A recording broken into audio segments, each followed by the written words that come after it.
The alarm screamed through the command center at 3 in the morning. Commander Lee Ji-won bolted upright in his quarters, already reaching for his uniform before his mind fully processed what was happening. 3 red dots pulsed on the emergency display mounted on his wall. 3 colony worlds, all going silent within hours of each other. He ran through the corridors of Earth Defense Station Alpha, his boots echoing against metal floors. Other officers were emerging from their quarters, faces tight with the same fear. Everyone knew what sudden silence meant. Pirates took hostages. Natural disasters left debris. Only one thing made colonies go completely dark. The command center buzzed with controlled chaos. Screens displayed static where live feeds from New Haven Colony should have been. Park Minji, his second officer, looked up as he entered. Her face was pale. "Sir, we've lost all contact. 20,000 colonists just gone." Ji-won moved to the main display. New Haven was a farming colony, peaceful and productive. They had state-of-the-art communications, backup systems, everything designed to prevent exactly this scenario. Yet every channel showed nothing but dead air. "What about the other 2 colonies?" he asked. Same pattern. Silver Point went dark first, then Freehaven, now New Haven. All within 6 hours. Minji pulled up a star chart. They're not random hits. Someone's moving in a straight line toward Earth. Ji-won felt ice in his stomach. How long until they reach us? At current speed? 3 weeks. Maybe less. He made the decision quickly. Prep the horizon for immediate departure. Full tactical team. We're going to New Haven to see what we're dealing with. The journey took 2 days at maximum speed. Ji-won spent every hour reviewing what little intelligence they had on colony attacks. Most were pirates or territorial disputes with alien species, but nothing matched this pattern. The complete silence, the speed of the attacks, the methodical approach toward humanity's homeworld. When they arrived at New Haven, the sight made his blood run cold. The colony looked perfect from orbit. Buildings intact, power grid functioning, agricultural fields green and healthy. But as they descended to the surface, the wrongness became clear. No movement, no people, no bodies. Ji-won led the away team through empty streets. Houses stood with doors open, meals half-eaten on tables. Children's toys scattered in yards. Vehicles parked normally. Everything suggested people had simply vanished mid-activity. Scanning for life signs, reported Officer Kim Hwan, checking his equipment. Nothing. Not even bacteria levels are normal. It's like something drained all the organic energy from this place. They found the first evidence in the main square. Security cameras still recording, their footage intact. Minji downloaded the files while the team secured the perimeter. Back on the ship, they watched the recordings in horrified silence. The attack had come at sunset. Colonists were gathering for a community festival. Music played. Children laughed. Then she appeared. A woman walked into the square. That was the only word that fit. Though calling her human would be wrong, she was tall and thin, with skin so pale it seemed to glow in the fading light. Her hair was long and dark, moving as if underwater even when there was no wind. But her eyes were wrong. They glowed with a dim red light, like embers dying in a fireplace. She moved through the crowd, and where she touched people, they fell. Not violently, they simply collapsed as if every bit of strength had left their bodies, and as they fell, something invisible seemed to flow from them to her. The camera caught it as a faint shimmer in the air, like heat rising from pavement. The colonist panicked and ran. She followed, walking slowly, almost casually. Her movements were smooth and wrong, too fluid to be human. People tried to fight. Weapons had no effect. She touched a man holding a rifle and he dropped, the gun clattering uselessly to the ground. It took her less than an hour to drain the entire colony. 20,000 people. When she finished, she stood in the center of the empty square and looked directly at the security camera. For a long moment, she stared into the lens. Then she smiled, turned, and walked away into the darkness. "Replay that last part," Ji-won ordered, his voice tight. Zoom in on her face, the image enhanced. In those final seconds before she turned away, her lips moved. Minji ran the audio through enhancement filters, but there was no sound. She had been too far from the microphone. "Can we get a lip reading analysis?" Ji-won asked. "Already running it, sir." Minji's fingers flew across her console. Results coming up now. They waited. The silence in the observation room felt heavy enough to crush them. The computer displayed its analysis. 2 words. The woman had spoken 2 words before walking away. "I'm coming." Ji-won ordered immediate return to Earth. During the journey back, their communications officer received a data packet from Central Intelligence. The message was marked highest priority. "Sir, you need to see this," the officer said, routing the file to Jiwon's private terminal. The intelligence file made everything worse, much worse. The woman had a name, Nira. She had been tracked across the galaxy for over 200 years. 17 civilizations had fallen to her. Advanced species with weapons and technology far beyond humanity's had thrown everything they had at her. All had failed. The file included reports from the few survivors she had left behind. Always one per colony, one per world. She let them live to spread the warning. They all told the same story. She was ancient. She fed on life force itself. She could not be killed because she adapted, absorbing the strengths of every species she consumed. Earth's military brass reviewed every possible defense option. Nothing looked promising. Evacuation was impossible. Earth held 8 billion people with nowhere to go. Every weapon system they had was similar to what other species had tried. All had failed. Jiwon sat in his quarters staring at the image of Nira frozen on his screen. That pale face, those glowing eyes, the slight smile that promised death. His door chimed. Minji entered without waiting for permission, holding a tablet. "We found something strange in the survivor reports," she said. "From 3 of the colony attacks, witnesses reported that Nira spoke before leaving. She always says something different. At Silver Point, she said he will understand. At Freehaven, tell him I'm sorry. Here at New Haven," she trailed off, her face troubled. "What did she say at New Haven?" Jiwon asked. Minji handed him the tablet. On it was a statement from the single survivor they had found, a colonist who had been in the medical center during the attack and watched everything through a window. The survivor reported Nira's exact words, whispered so quietly that only enhanced audio caught them. "Tell Jiwon I never stopped running." The tablet fell from his hands. The world seemed to tilt, that name. His name. Suddenly, impossibly, this wasn't just about saving humanity. This was personal.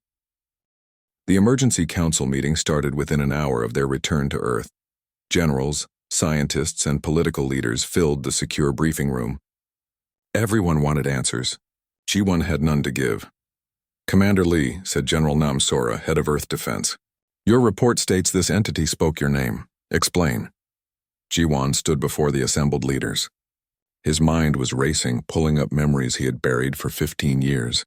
Memories of a girl with a strange smile and eyes that sometimes seemed to catch the light wrong.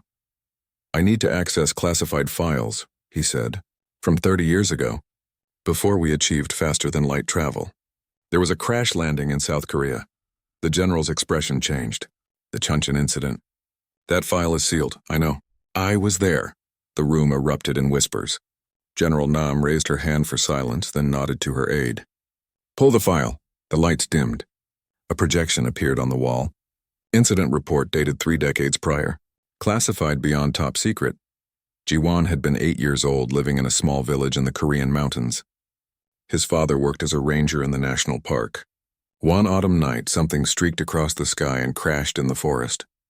Not a meteor. Something that moved with purpose before impact. "My father found the crash site the next morning," Jiwon explained to the council. "There was a pod. Technology we couldn't identify. And inside was a girl.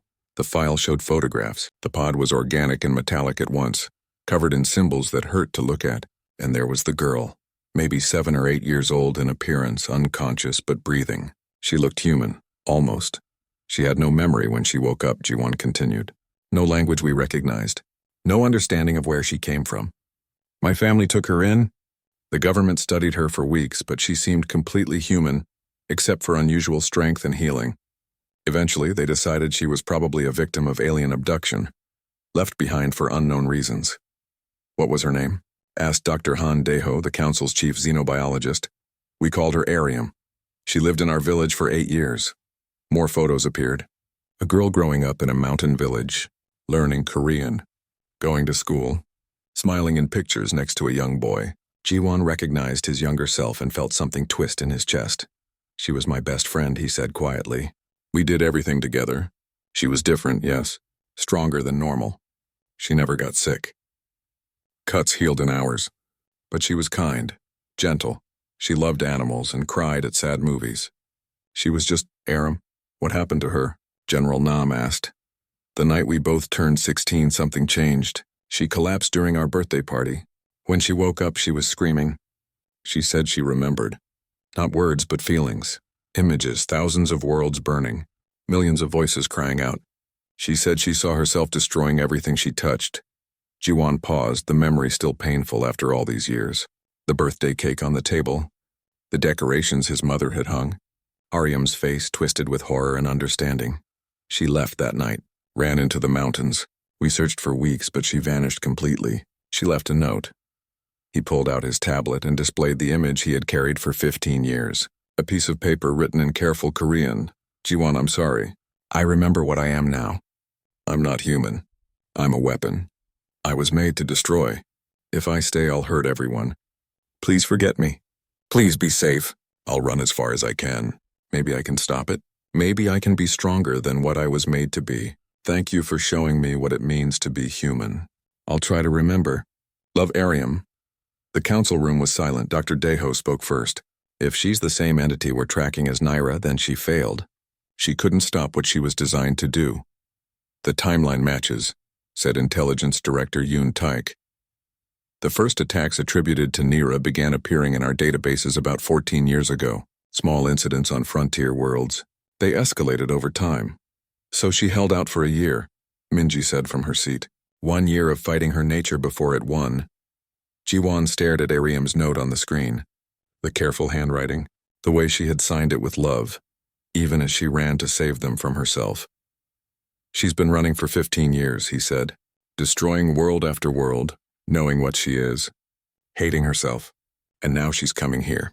Coming home. Why? General Nam demanded. If she cared about Earth, about you, why attack us? Maybe she's given up fighting, Dr. Deho suggested. After 200 years of this existence, if the timeline in our files is correct, perhaps she wants it to end. And she wants to end where she was happiest. Or she's warning us, Jiwan said. She left survivors at each colony. She spoke my name. She's giving us time to prepare, time to run. Humanity doesn't run, General Nam said firmly. We need a battle plan. For hours, they discussed strategies. Every weapons system. Every defensive measure. Every possible evacuation scenario. Nothing looked good. Species more advanced than humanity had failed to stop Naira. What made them think they could succeed? As the meeting dragged past midnight, Jiwan stepped out for air. The observation deck was empty, showing Earth spinning slowly below. 8 billion people, all depending on them to find a solution.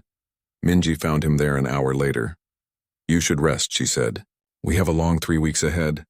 I keep thinking about her, Jiwan admitted. The girl I knew. She saved a bird once, a sparrow with a broken wing. Spent weeks nursing it back to health. She cried when it finally flew away because she was so happy for it. That's not who's coming toward us now, isn't it? Jiwan turned to face his second officer. What if she's still in there? Still fighting? Still trying to warn us? Then we're lucky, Minji said harshly. Because it means she's weak, conflicted. We can use that. She's not the enemy. She's killed millions, Jiwan. She's coming to kill billions more. Your childhood friend is gone. You didn't know her. No, Minji agreed. But I know you, and I'm worried you're going to do something stupid because of a memory. Jiwan said nothing. They stood together, watching Earth turn, both knowing she was right to worry. The next day, Dr. Deho called an emergency meeting of the science team. He had been reviewing the old files from the Chuncheon incident, particularly the medical scans taken of Aryam during her time with the government. I found something interesting, he said, displaying genetic charts. We didn't have the technology 30 years ago to fully understand what we were seeing. But with modern analysis, I can see that Aryam's DNA was attempting to bond with human genetic material. Specifically, she was adapting to environmental factors in her immediate surroundings. What does that mean? Jiwan asked. She lived with your family for 8 years. She ate meals with you, breathed the same air. Physical contact, daily interaction. Her alien biology was trying to become compatible with humans. With you and your family, specifically. Why would she do that? I don't think it was conscious, Deho explained. Her species might be designed to adapt to whatever environment they're in. A survival mechanism. But here's what's interesting. Your genetic scans from your physical last month show traces of unusual markers, proteins that shouldn't exist in human DNA. Jiwan felt cold. You're saying she changed me? Or you changed each other? A biological exchange over 8 years of close contact. It's minor but measurable. You have traces of her species in your system. She likely has traces of humanity in hers. Can we use this? Asked General Nam, who had joined the meeting. As a weapon? Possibly, Deho said carefully. But I'm thinking of something different. Commander Lee might be the only person who can communicate with Naira on a biological level, the only one she might listen to. You want to send me to talk to her, G1 said. I want to give us any advantage we can find, and right now you're it. The council approved the plan over Minji's strong objections. They had 2 weeks to prepare. 2 weeks to figure out how to speak to a monster who used to be a girl who loved sparrows. The next attack came sooner than expected. Luna Station, humanity's largest off-world facility, sent out a distress signal on day 9. By the time response teams arrived, 8,000 people were gone. Only the automated systems remained functional, recording everything. Nira had moved faster than their calculations predicted. She was no longer maintaining the steady pace. She was accelerating, racing toward Earth. Jiwan watched the security footage from Luna Station with his tactical team. The attack followed the same pattern. Naira walking through corridors, touching people who collapsed instantly. But this time something was different. She looked directly at cameras. She was making sure they saw her. She's putting on a show, Minji said, demonstrating her power, trying to break our morale. No, Jiwan said slowly. She's showing us how much time we have. Look at her movements. She's slower than at New Haven. She's weakening between attacks. She needs to feed more often now. Dr. Deho reviewed the footage. You might be right. The energy expenditure of traveling this fast, attacking this frequently, she's burning through what she consumes faster than she can replenish it. Which makes her more dangerous, General Nam said. A desperate predator is unpredictable. Or it gives us an opening, Jiwan countered. If she's weakening, if she's struggling, then maybe the part of her that's still Arium has a chance to break through. You're gambling billions of lives on maybe, Minji said. Do we have better options? The silence was his answer. Earth's defense grid activated. Every military asset moved into position. Weapons platforms orbited at strategic points. Fighter squadrons stood ready. If talking failed, they would throw everything they had at Nera, knowing it probably would not work. Jiwan prepared for first contact. He studied everything they knew about Nera's attacks. He reviewed every memory he had of Arium. He tried to find the connection between the girl who cried over sad movies and the entity that had destroyed 17 civilizations. On day 12, Naira's ship entered the solar system. It was small, organic-looking, more grown than built. It ignored all communication attempts. It ignored warning shots. It simply moved steadily toward Luna's orbit. Jiwan took a small shuttle, against every protocol and every order shouted at him by his superiors. He launched before anyone could physically stop him. Minji's voice crackled over the comm, furious and frightened. Jiwan, what are you doing? Get back here! I'm ending this, he said. One way or another. You'll die. Maybe, but I have to try. He disabled the comm before she could argue further. His shuttle approached Naira's ship, broadcasting his identity on all frequencies. No weapons, no tricks. Just him. The ship changed course. It moved toward him faster than should be possible. For a moment, Jiwan thought it would ram him. Then it simply stopped, hovering a few meters away. A portal opened in its side. An invitation. Jiwan put on his suit and crossed the distance. The ship's interior was strange, warm, pulsing with a rhythm like breathing. The walls were smooth and dark, lit by a dim red glow. He followed a corridor that seemed to know where he wanted to go, opening before him, closing behind. She waited in a central chamber. Standing in the middle of an empty space, her back to him, that long dark hair, the too pale skin, she wore something that might have been clothes or might have been part of her, flowing and dark. Hello, G1, she said without turning. Her voice was Arium's voice, but colder, older, tired beyond measure. Hello, Arium. That's not my name anymore. She turned, and he saw her face fully. It was her, older, but unmistakably the girl from his childhood, except for the eyes. Those glowing red eyes that held centuries of sorrow. It's the name I knew you by. Jiwan said, fighting to keep his voice steady. It's the name you chose for yourself. I didn't choose anything. Your mother gave me that name because I was pretty. Do you know what Aryam means in Korean? Beauty. She named a weapon Beauty because she didn't know what I was.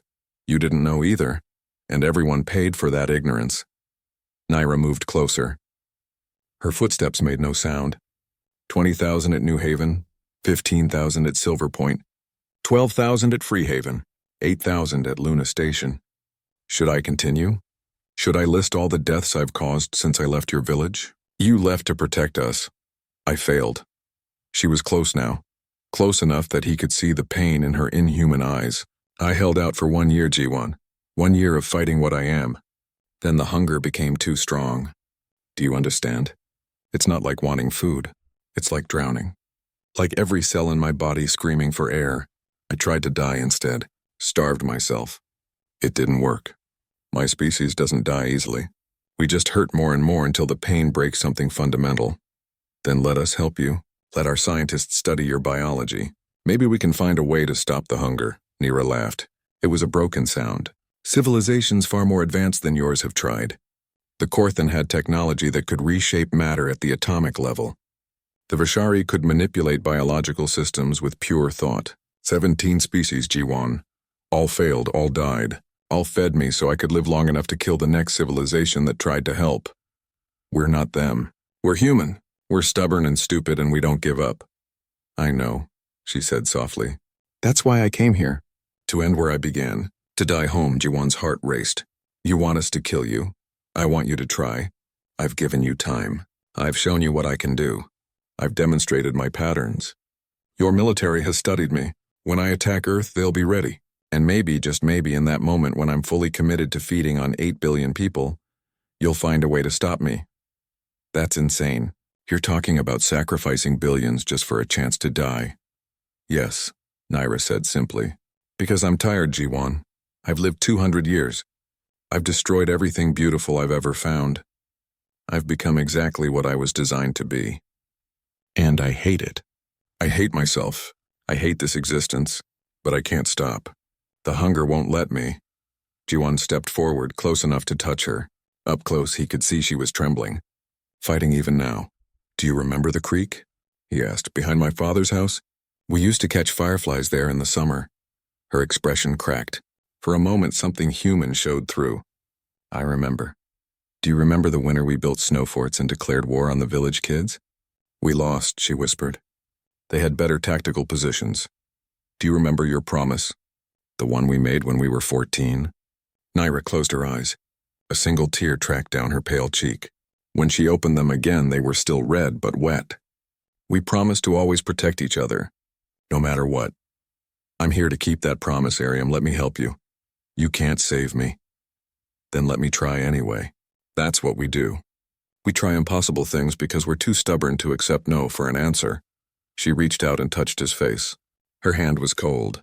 He felt something flow from him to her, just a trickle of energy, and he gasped at the sensation.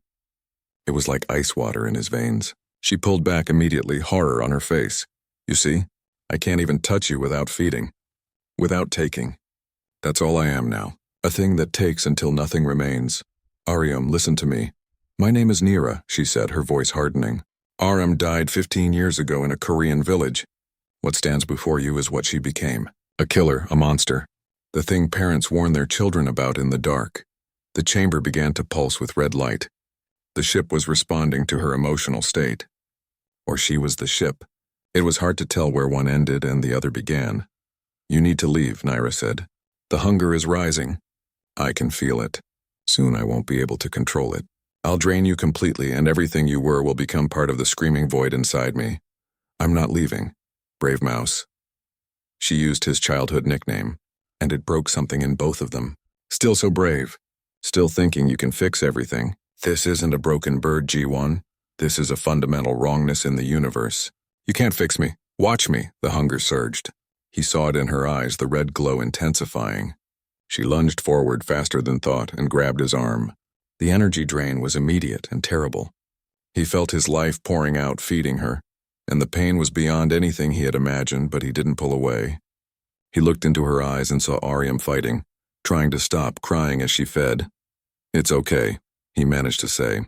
"I trust you." And somehow, impossibly, she stopped. She threw him backward across the chamber, breaking the connection.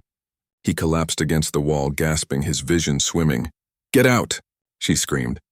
"Get out!" The ship expelled him. One moment he was in the chamber, the next he was in space. His suit's emergency systems activating, his shuttle moving to retrieve him on autopilot. As darkness took him, he saw Naira's ship moving away at incredible speed, running again, fleeing from the one person who had ever made her want to be more than what she was made to be. Ji-won woke in the medical bay 3 days later. His body felt hollow, like something essential had been scooped out and not fully replaced.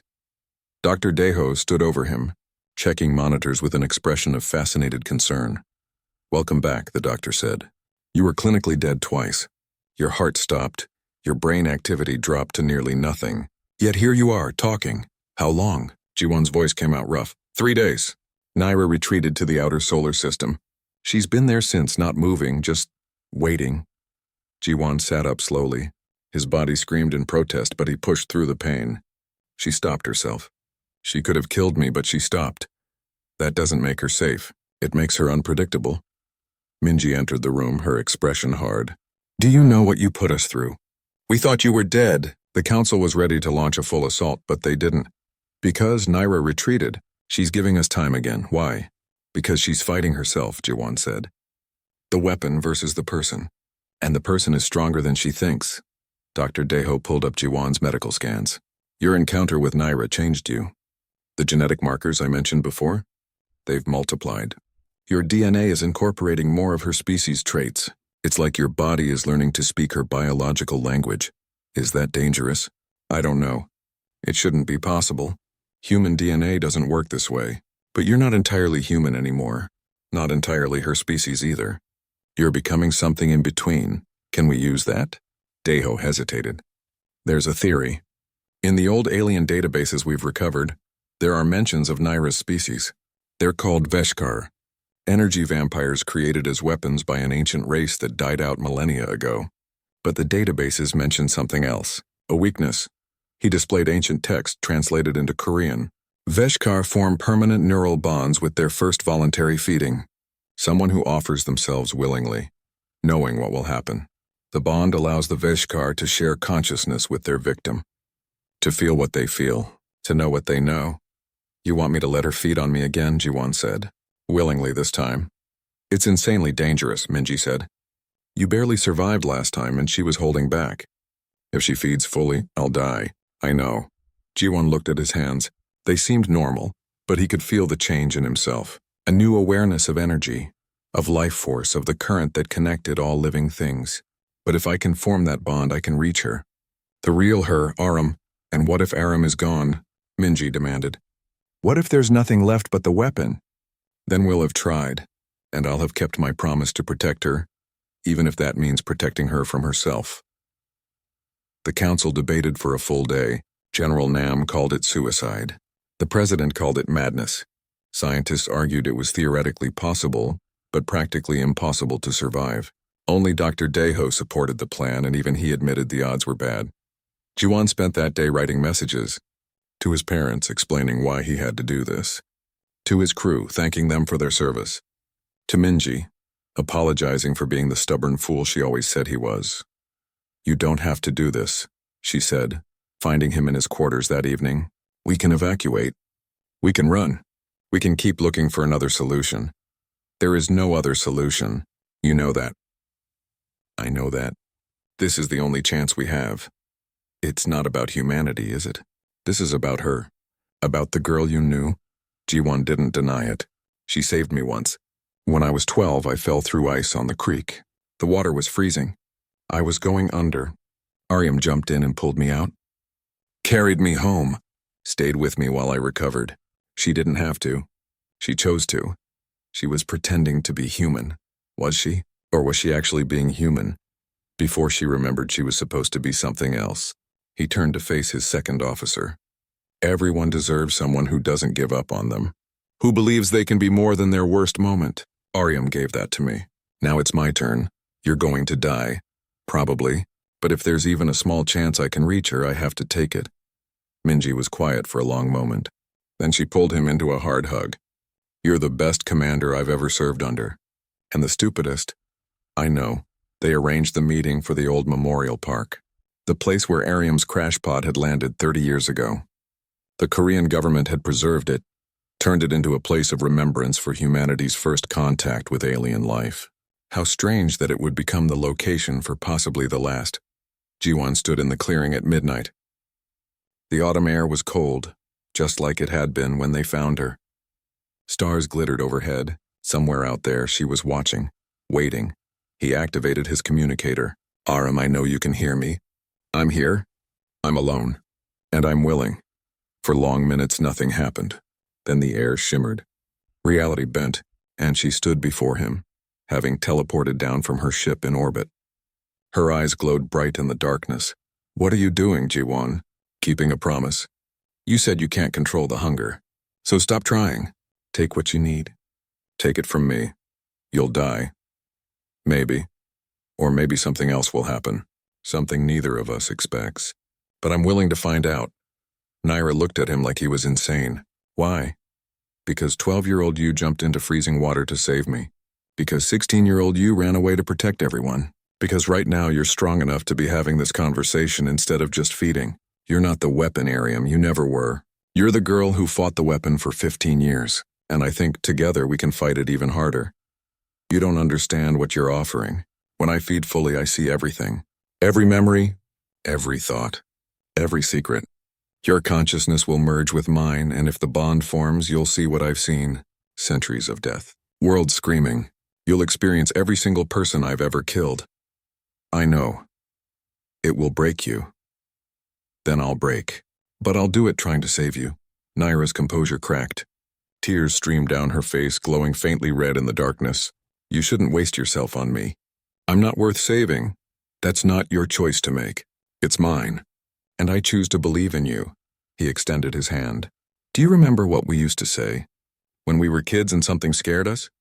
"Brave together," she whispered. "Brave together," he confirmed. "So be brave with me one more time." She stared at his outstretched hand. At the man who had been a boy she loved. At the only person in 200 years who looked at her and saw something worth saving. "I'm scared," she admitted. "Me too. But that's okay. Courage isn't the absence of fear. It's doing what's right despite the fear." Naira reached out slowly. Her hand trembled. "If this works, if the bond forms, I won't be able to control what you see. You'll know everything I am, everything I've done. I know. You'll hate me. I could never hate you." Their hands touched. For a moment, nothing happened. Then the world exploded. Energy poured from Jiwon to Naira, but this time it was different. This time he wasn't resisting. He was offering. And in that offering, something fundamental changed. The neural bond snapped into place like a lock clicking home. Suddenly, Jiwon wasn't just in his own mind. He was in hers too. He fell into 200 years of memory, of pain, of endless hunger and terrible satisfaction. He experienced the deaths of millions. He felt the pleasure pain of feeding, the disgust she felt with herself, the constant war between the weapons programming and the girl who wanted to be human, and she fell into him, into his memories. She saw herself through his eyes. The strange girl with the weird smile. The best friend who made everything an adventure. The person he looked for first whenever something good happened, because sharing it with her made it better. She saw what he felt when she left. The hole in his life, the wondering if she was okay, the guilt that maybe he could have helped more. She saw that he had never stopped caring. In the physical world, their bodies glowed. Energy spiraled between them, no longer flowing one direction but cycling, sharing, merging. Dr. Daeho, watching from a safe distance, saw something that should have been impossible. Their DNA was synchronizing, not becoming the same but learning to coexist, like two instruments finding harmony. Inside the bond, Jiwon reached through the horror of centuries and found Arium.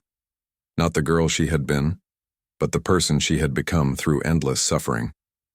He wrapped his consciousness around hers and held on. "I see you," he said. "All of you. And you're still worth saving." "How can you say that? After everything you've seen?" "Because you fought. For 200 years you fought. Every time you fed, you hated yourself. Every world you destroyed, You remembered what it meant to be human. The weapon would feel nothing, but you feel everything. That makes you human, Ariam. Not the body you wear or the DNA you carry. Your choices. Your guilt. Your desperate wish to be better than what you were made to be. Something in the darkness shifted. Changed.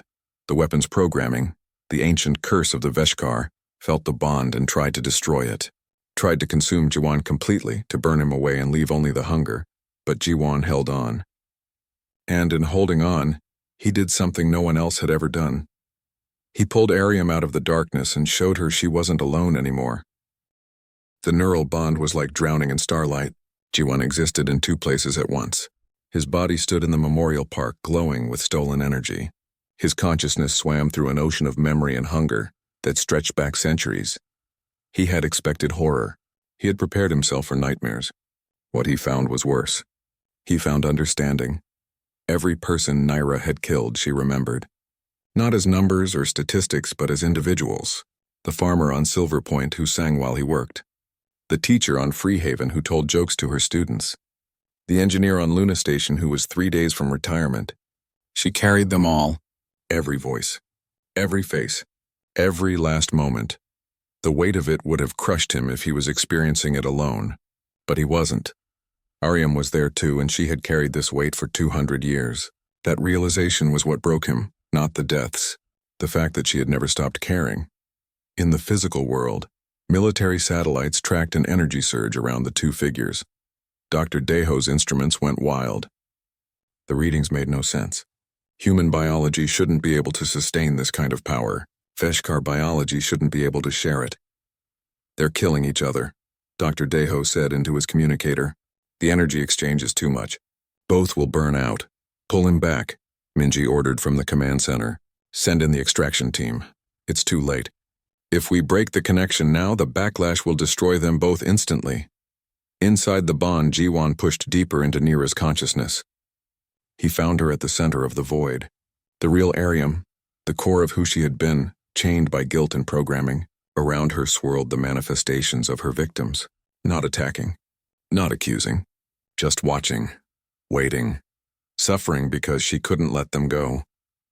You've been torturing yourself, Jiwan said.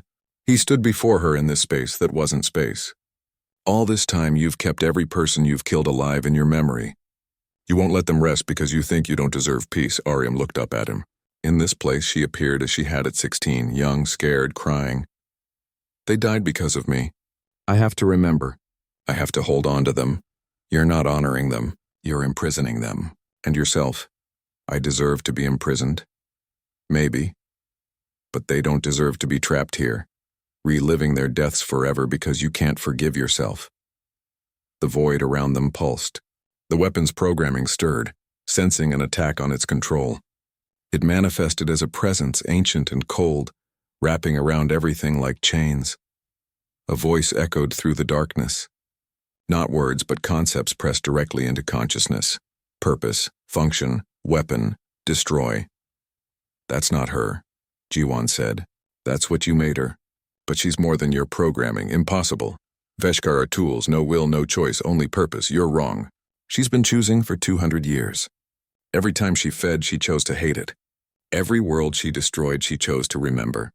Every survivor she left, she chose to warn them. Those are choices. That's free will. The weapon's presence tightened around them. Pain lanced through the bond. In the physical world, Jiwan cried out. Blood ran from his nose. His heart rate spiked dangerously. Sir, his vitals are critical, Dr. Deho reported. How long can he survive this? General Nam asked. Minutes, maybe less. Inside the bond, the weapon attacked with memory. It forced Jiwan to experience feeding, to feel the pleasure pain of consuming life force, to understand the addictive rush of power, to know the hunger that never ended. Jiwan nearly broke, nearly lost himself in the sensation, but Ariam was there pulling him back. Don't look at it, she said. Don't try to understand it. You can't. No one can unless they've lived it. Then help me, Jiwan gasped. Show me how to fight it. I don't know how. I've never won. I just delay, resist, hope that maybe this time will be different. Then we'll find a different way. Together. He pulled her close, and in doing so, he shared his memories. The creek, the fireflies, The snow forts, the birthday parties, the quiet afternoons reading books side by side, every good moment they had shared. Every time she had laughed, every time she had been human, the weapon recoiled. These memories were poison to it. They were evidence of something it insisted couldn't exist. A Veshkar with feelings, with love, with regret, corrupted, broken, defective. She's not defective, Jiwan said. She's evolved. Your creators are dead. Their war is over. Their purpose is meaningless. But she's still alive. Still choosing. Still becoming something new. The weapon's presence surged, trying to overwhelm them both. But something strange happened. The bond they had formed wasn't just linking Jiwan to Naira. It was linking both of them to something larger, to the energy that connected all living things, the web of life that the Veshkar fed upon but never understood. Jiwan saw it clearly now. The weapon consumed life force but had no life of its own. It was parasitic, empty, a hole that could never be filled because it had no container, but Ariam did. She had a soul, a consciousness, a self that grew and changed. The weapon was trying to use her as a vessel, but she was more than that. She was a person trapped in a weapon's body. You don't need to feed the weapon, Jiwan said. You need to starve it. I tried that, it hurts. It hurts so much I want to die. Because you're fighting alone. But you're not alone anymore. He pulled her deeper into the bond, into his own memories. He showed her his pain when she left. The years of wondering, the ache of missing her, the determination to save her if he ever got the chance. You carried your pain alone for 200 years, he said. Let me carry some of it. Let me help. It will hurt you. I know. But pain shared is pain lessened. That's what it means to be human. To care for each other, to bear each other's burdens. Ariam stared at him, at this boy who had become a man, at the only person who had ever looked at her darkness and chosen to step into it anyway. Why? She whispered. Why do you care so much? Because you're my friend. Because you saved my life once. Because everyone deserves someone who believes in them. He smiled even though the pain was threatening to tear him apart. And because I love you. I've loved you since we were kids. I loved the girl who cried over broken birds. I loved the person who ran away to protect everyone. And I love who you are now. Broken, hurting, fighting, real. The weapon howled. This was its weakness. The thing its creators had never anticipated. Love. Connection. The willingness to suffer for another person not because of programming but because of choice. Ariam broke her chains. Not physically but mentally. She stood and faced the weapon's presence directly. You're right, she said to it. I am corrupted. I'm broken. I am defective. 'Cause I choose to be. Because being a perfect weapon means being empty. And I'm not empty. I'm full of memories and pain and regret and hope. I'm full of humanity. The weapon struck back hard. In the physical world, Naira's body convulsed. Energy exploded outward in a shockwave that flattened trees for 100 meters. Jiwan was thrown back, the bond straining but not breaking. Medical team, move in. General Nam ordered. Not yet, Dr. Deho said, watching his instruments. Something's happening. The energy signature is changing, stabilizing. Inside the bond, the weapon made its final play. It showed them the truth. If Ariam rejected it completely, if she truly starved the hunger, her body would die. The Veshkar form couldn't survive without feeding. She would have hours, maybe days, and then her cells would begin to break down, you see, the weapon said. Acceptance or death. No third choice. Yes, there is, Jiwan said. There's always a third choice. He looked at Ariam, at the girl he loved, at the person she had fought so hard to be, and he made a decision that would change everything. Give it to me. What? The hunger. The curse. Give it to me. You're part of me now through the bond, so make me part of you. Transfer some of the weapon's nature to me.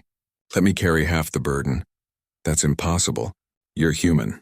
It would kill you. Maybe. Or maybe because we're bonded, because my DNA is already adapting to yours, maybe I can survive it. Maybe we can share the hunger, half for each of us. Together we might be strong enough to control it.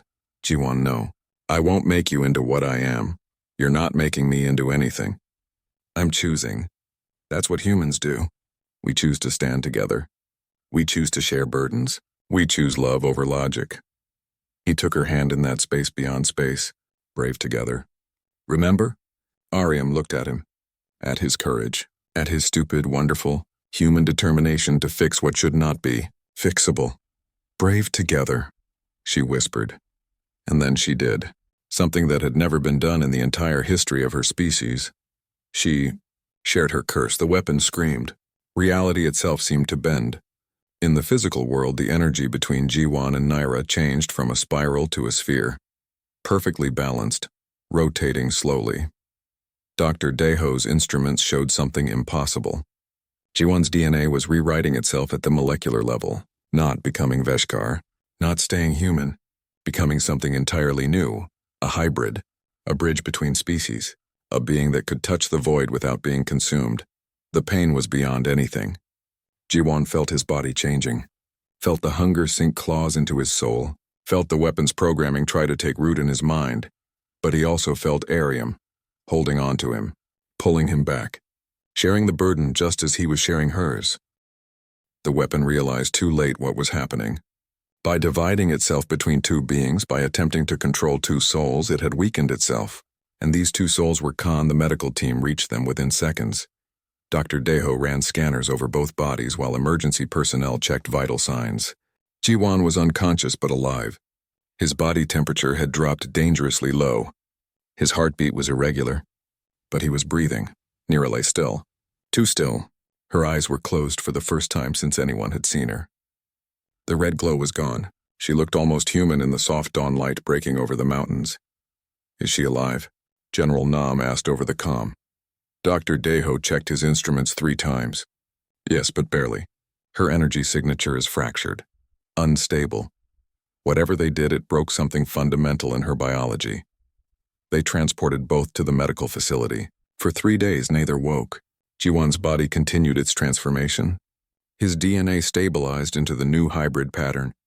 Glowing marks appeared on his skin, faint lines that pulsed with inner light. Not quite like Naira's species, but definitely not human. Naira's condition was worse. Her body was shutting down, system by system. The weapon's programming had been too deeply integrated. Breaking it had started a cascade failure in her cells. She's dying, Dr. Deho told the council on the 4th day. The weapon kept her alive for 200 years. Without it, her body doesn't know how to function. She has days at most. When Jiwan finally woke on day 5, the first thing he felt was the hunger. It sat in his stomach like ice, demanding to be fed. But it was manageable. Uncomfortable but not overwhelming. Like being very hungry rather than starving. The second thing he felt was Ariam. The bond was still there. Fainter now but present. He could sense her in the next room. Could feel her fading. He pulled himself out of bed, ignoring the doctors who tried to stop him. His legs shook. His body felt wrong, lighter and heavier at the same time. But he made it to her room. She lay in a medical pod, monitors tracking the slow decline of her vitals. Her face was peaceful. For the first time in centuries, she looked at rest. Jiwan touched the pod's surface. Through the bond, he reached for her consciousness. Ariam, wake up, please. Her eyes opened slowly. They were still red, but dimmer now. Almost gray, Jiwan, she whispered through the pod's speakers. You're alive. So are you. Not for long. She smiled weakly. But it's okay. I'm tired. So tired. No, we fought together. We broke the weapon. You can't give up now. The weapon was what kept me alive. Without it, this body was never meant to exist. I'm 200 years old, Jiwan. My cells have forgotten how to die naturally. Breaking the programming is killing me. Then we'll find another way. There is no other way. She looked at him with such tenderness it broke his heart. And that's okay. This is better than I deserved. I get to die as Ariam, not as Naira. I get to die human. You can't leave me, not after everything. You're strong enough now. You carry part of the weapon. You can protect humanity from others like me. You can be the guardian they need. I don't want to be a guardian. I want you to stay. Ariam's expression changed. Sadness filled her fading eyes. I know, but Jiwan, listen to me. The bond is still active, and I can feel something. The weapon, even broken, is trying to use my death. It's attempting to trigger an energy cascade. When my body fails, it will release everything I've consumed over 2 centuries. Every bit of life force I've taken. How much energy are we talking about? Dr. Deho, who had followed Jiwan to the room, checked his calculations. His face went pale. Enough to sterilize everything within 1,000 kilometers. Maybe more. The explosion would take out most of Korea. The fallout would affect the entire hemisphere. Can we contain it? General Nam asked over the facility's comm system. No, there's no shield technology that can hold that much energy. Ariam's voice was barely a whisper now. There's only one way. Someone has to absorb it, channel it. But no one can handle that much power. It would destroy them completely. Ji-won understood immediately, unless they're already part of you. Unless they share your biology through a neural bond. No, Ariam said. Ji-won, no. You can't, you're only part hybrid. Taking that much energy would burn you away. There'd be nothing left. There has to be a way to survive it. There isn't. I've seen this before. On other worlds where Veshkar died, the energy release is absolute. Final, there's no coming back from it. Dr. Deho worked frantically on his console. Wait, what if we don't try to contain it? What if we direct it? Use Commander Lee as a channel to redirect the energy into space? He'd still have to process it all through his body, Ariam said. The volume is too much. He's not strong enough, but what if he was? Dr. Deho looked at Ariam. What if you gave him the rest of yourself? Your full power, your complete genetic code. Make him fully Veshkar for just long enough to survive the cascade. That would kill him anyway. Humans can't survive full transformation. Maybe not normally, but he's already partly transformed. And you're bonded. If you give him everything, if you make him the complete inheritor of your species, he might survive long enough to redirect the energy. After that, Dr. Deho's voice trailed off. After that, he'd probably die anyway. Ariam finished. Just slower. The hunger would consume him. He'd become what I was, a weapon that can't stop killing. The room fell silent. Ji-won looked at the woman he loved dying in a medical pod. He felt the hunger in his stomach. Manageable now, but always present. He thought about Earth. About 8 billion people who had no idea how close they were to annihilation. Do it, he said. Ji-won, please. Do it. Give me your power. Let me channel the cascade. And then... He paused, the words hard to speak. And then someone will have to kill me. Before the hunger takes over completely. No, Ariam tried to sit up, but her body was too weak. I won't make you into what I was. I won't curse you with this existence. You're not cursing me. You're giving me the chance to save everyone. Just like you tried to do when you ran away. Except this time it'll work. Minji's voice came over the comm. There has to be another option. Commander, we can evacuate 8 billion people in days. Be realistic, General Nam spoke, her voice heavy. Commander Lee, are you certain about this? Yes, sir. Then we'll prepare a containment team. If you survive the cascade, if the hunger becomes uncontrollable, we'll end it quickly. You have my word, Ji-won nodded. He turned back to Ariam. So this is goodbye. This is stupid, she said, crying now. Stupid and human and exactly what I should have expected from you. I learned from the best. A girl who ran away to protect everyone. Who fought herself for 200 years. Who chose to break rather than break others. He placed his hand on the pod. You were always the brave one, Ariam. I'm just trying to keep up. I wanted to die human, but you're making me live long enough to see you die instead. That's not fair. No, but it's right. Dr. Deho prepared the medical equipment. We'll need to sedate you both. The transfer process will be extremely painful. And Commander, once it begins, there's no stopping it. The moment her heart stops, the cascade will trigger. You'll have maybe seconds to establish the energy channel. I understand. They sedated Ariam first. As her consciousness faded, Ji-won felt the bond stretching, thinning. He held on to it desperately. Stay with me, he whispered. Just a little longer. Let me save you one last time. Then they sedated him. His last conscious thought was of fireflies in a creek, and a girl laughing in the summer twilight. The transfer began at midnight. Dr. Deho monitored both bodies as Ariam's remaining life force and genetic code flowed into Ji-won through the neural bond. The glowing marks on his skin intensified. His body temperature spiked. His DNA rewrote itself again, this time completing the transformation. For 10 minutes he was fully Veshkar. A being of pure energy wrapped in flesh.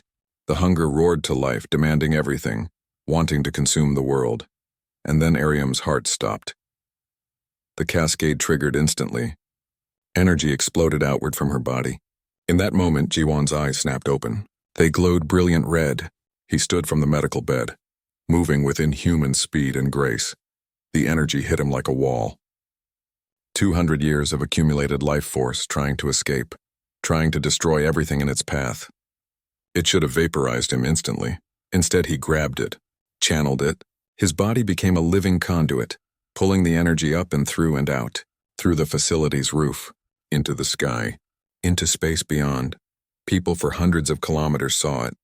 A pillar of red light, shooting from the mountains to the stars. It lasted 30 seconds. 30 seconds of G1 holding the power of a dying god inside his human-shaped vessel. When it ended, he collapsed. But he had done it. The cascade was gone. Earth was safe. And Ariam's body, finally empty of the curse that had sustained it for 2 centuries, turned to ash and starlight. Dr. Deho reached G1 first. He's alive, barely, but alive. The transformation? General Nam asked. Permanent. He's fully Veshkar now. And the hunger? Dr. Deho checked his readings.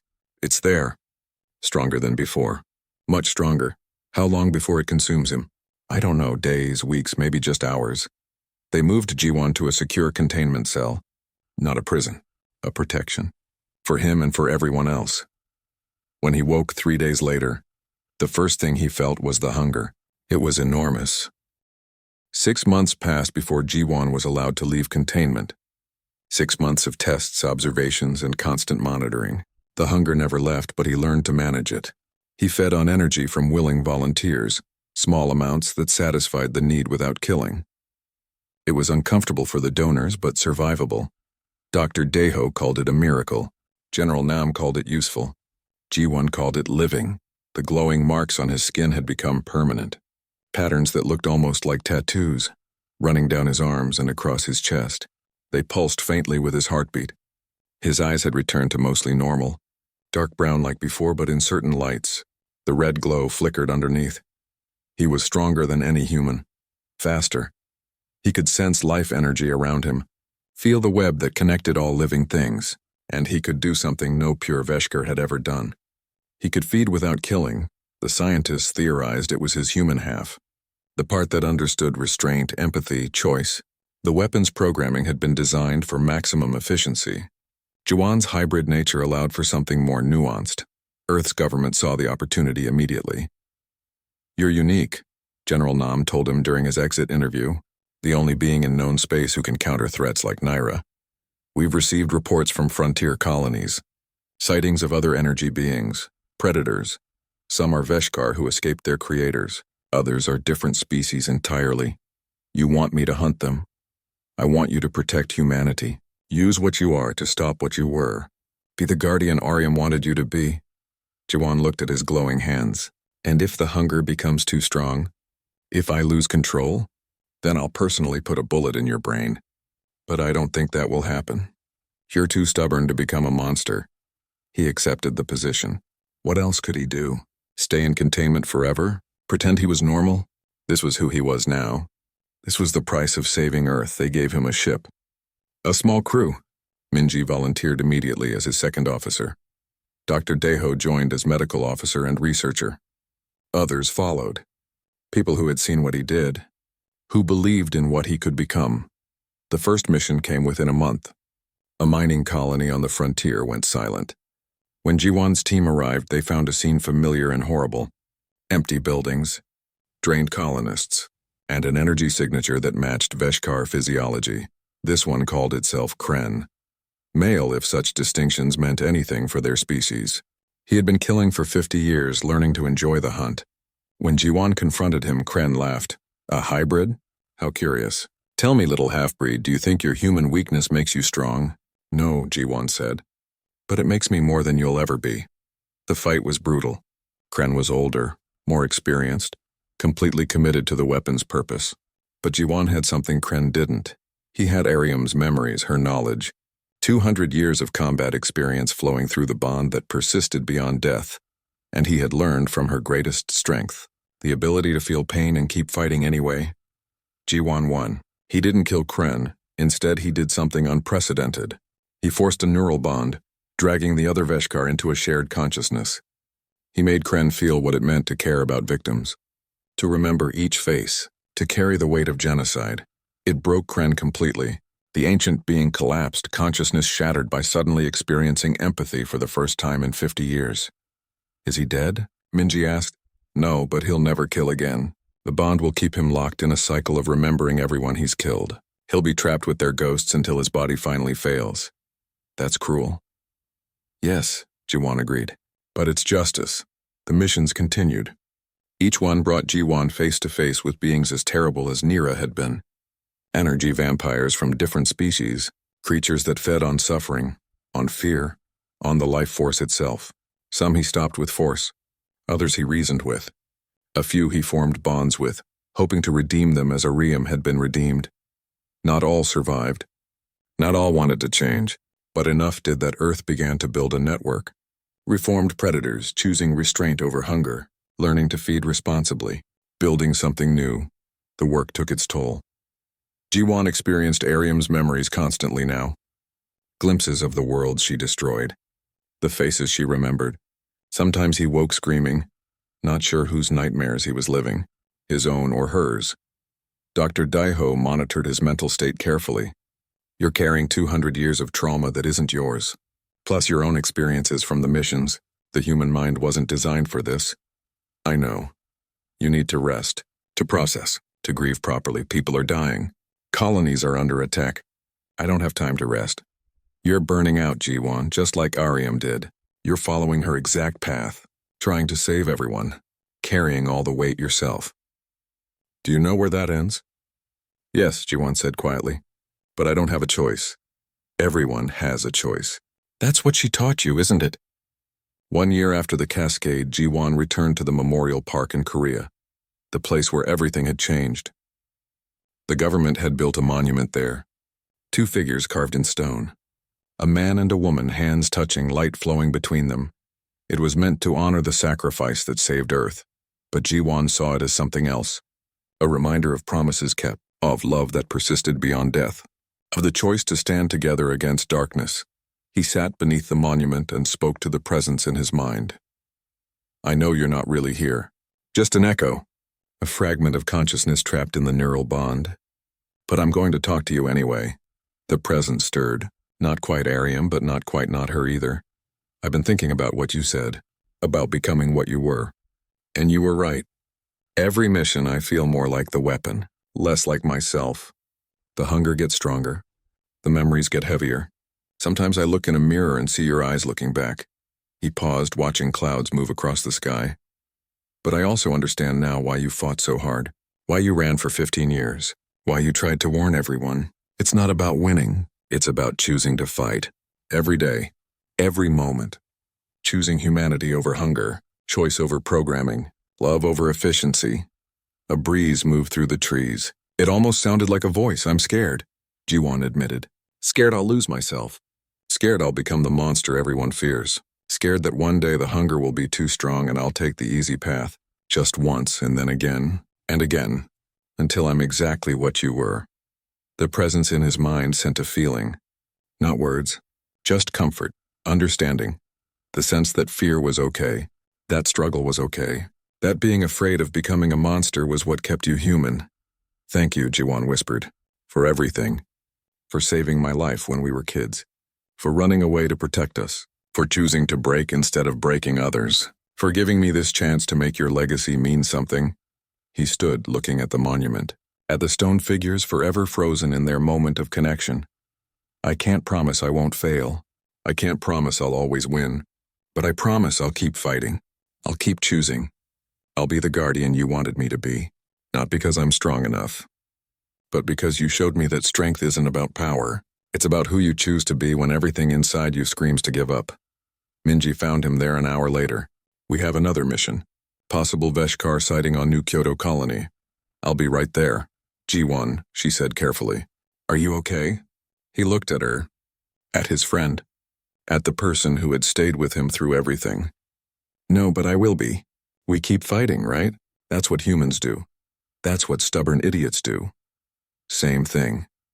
They walked back to the ship together. As they left Earth's atmosphere, Jiwon felt the hunger stir, demanding, insistent, promising that feeding would feel so good. That taking just a little more wouldn't hurt, that he could give in just this once. But he also felt Arium's presence.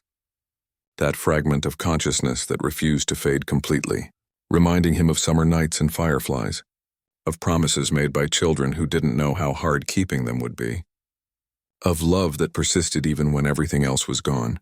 The hunger was powerful, but so was choice, and G1 chose humanity every day, every moment, every single time, because that's what Ariam had done. That's what she had taught him. Not with words, but with 200 years of fighting herself, 200 years of choosing to care about her victims, 200 years of holding on to her humanity, even when it would have been easier to let go. She had died human. He would live human, even in this body that wasn't quite human anymore. The galaxy was vast, full of predators and prey, full of species that fed on others, full of darkness that wanted to consume everything. But it was also full of light, full of people willing to stand together, full of stubborn idiots who looked at impossible situations and said, "Watch me anyway." G1 had been made into a weapon, but he chose to be a guardian. Not because it was easy, not because he was strong enough, not because he would always succeed, but because someone he loved had shown him that choice mattered more than design. That redemption was possible even for monsters. That love could survive death if it changed how you lived. The ship jumped to faster-than-light travel, heading toward New Kyoto, toward another crisis, another chance to prove that humanity's greatest strength wasn't technology or weapons or even